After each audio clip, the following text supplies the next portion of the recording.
All right, welcome back to math. More decimal multiplication coming to a math class near you. Okay, of course we're going to start with a little bit of a joke. We're not always going to start with a joke, so don't worry. But why was the equal sign so humble? Think about it. All right, fourth graders, let's take a look. Sorry, it's not the best image there. He knew he wasn't greater than or less than anyone else. All right, ha ha ha, get a good laugh. This is the way we're going to start in math. Hope you enjoyed that. Okay, we are going to really focus on using our more traditional method today with multiplication of a decimal number by a decimal number. So I'm going to do a couple of practice problems for you.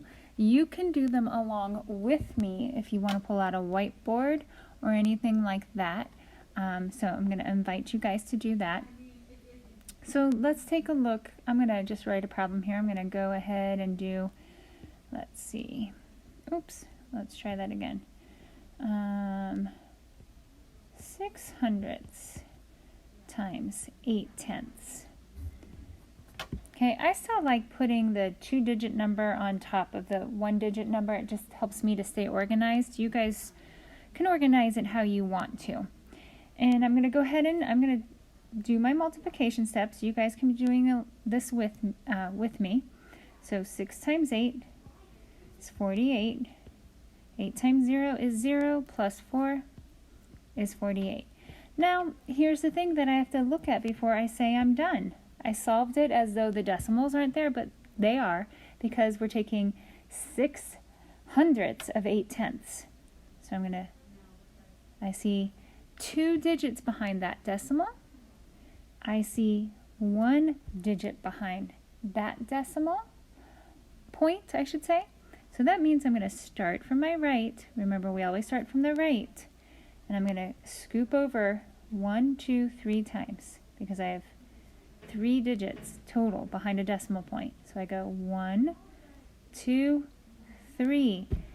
So I have to add my 0 and then place my decimal point, fourth graders. So my answer is actually 48 thousandths. So you'll notice that our project is getting smaller. Now, fourth graders, we're going to take a look at another problem. All right, let's see. I'm going to go ahead and I'm going to do 32/100 times, let's say, 30. Okay, now that's a whole number. So I have a decimal number and a whole number. So some of those will be part of your practice today as well, just so you know. And I'm going to reason that my product, my answer, is still going to be smaller because I'm taking a fraction of 30. So I'm going to do 2 times 0, 0, 3 times 0, 0, and then I'm going to drop my 0 and go to my tenths. I walk through all the steps because for me it's accuracy. 3 times 2 is 6. 3 times 3 is 9. I'm going to go ahead and add that. I'm going to count now how many digits I have behind my decimal point, and I have 1, 2. So starting from my right, I'm going to scoop over 1, 2, and I'll put my decimal point there for 9 6/10. Now, fourth graders, if I wanted to see if, my answer is reasonable, right, I can round 32 to 30, and so I could estimate, and I could be 30/100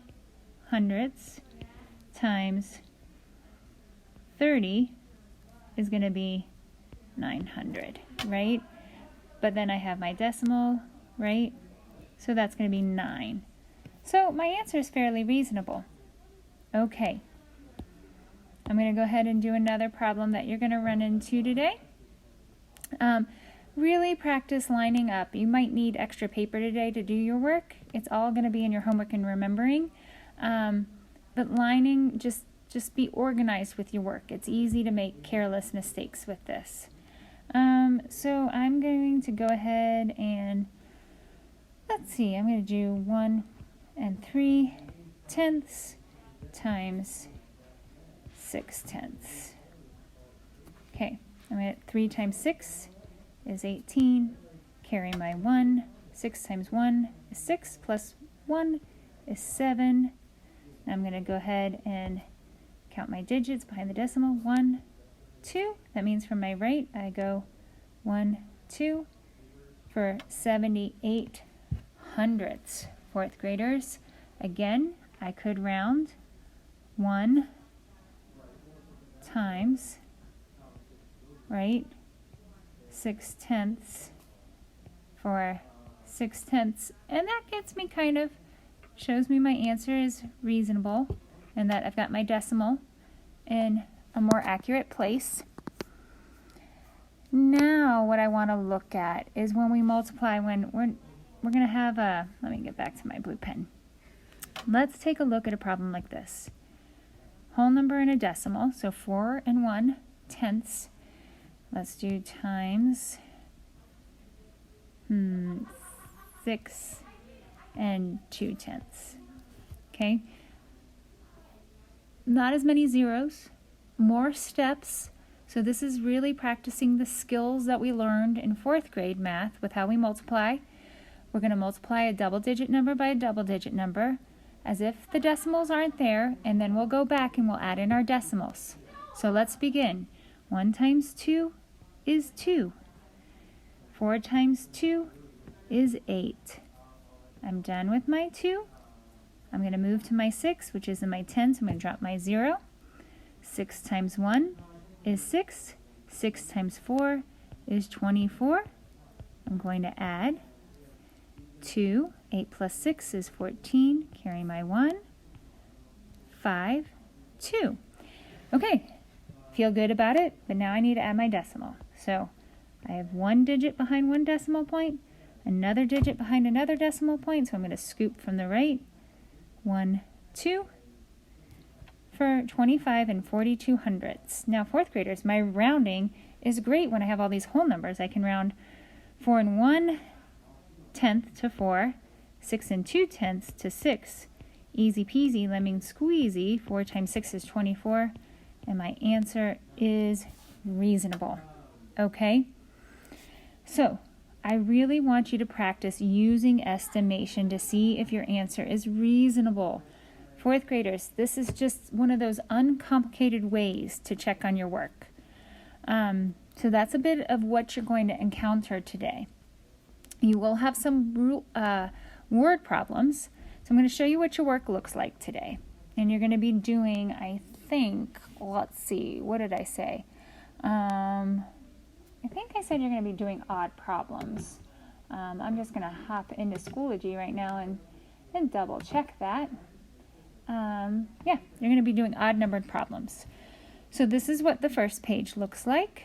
And look, you're going to solve. I'd like you to see if your answer is reasonable. Here you can use mental math to solve. And then down here you have word problems, so be sure to label. And remember, with dollar signs, they go in front of the number. That's just as a reminder. Okay, let's take a look at the next page. Again, you're going to solve. You're going to double check your work with estimation. Ooh, this one I wanted to really highlight. Complete and name the property used. 4th graders, this is calling upon our 4th grade concept. I introduced you to the couple of properties: the distributive, the associative, and the communicative. So you have to figure out which one this is. If you're not sure, don't fret. We'll go over it, okay? But more importantly, think about what's happening and maybe just explain what's happening if you're not sure which property it is. Associative talks about regrouping numbers in easier ways to make it easy to solve. We have the communicative property that says order doesn't matter. And then the distributive property is taking one factor and distributing it to a factor that's been expanded. Okay? That's a quick overview, but like I said, don't fret. And then you have a couple word problems. So fourth graders, that is your work for today. I'll be popping by to see if you have any questions. But I think you're gonna rock it. All right, ciao, ciao for now.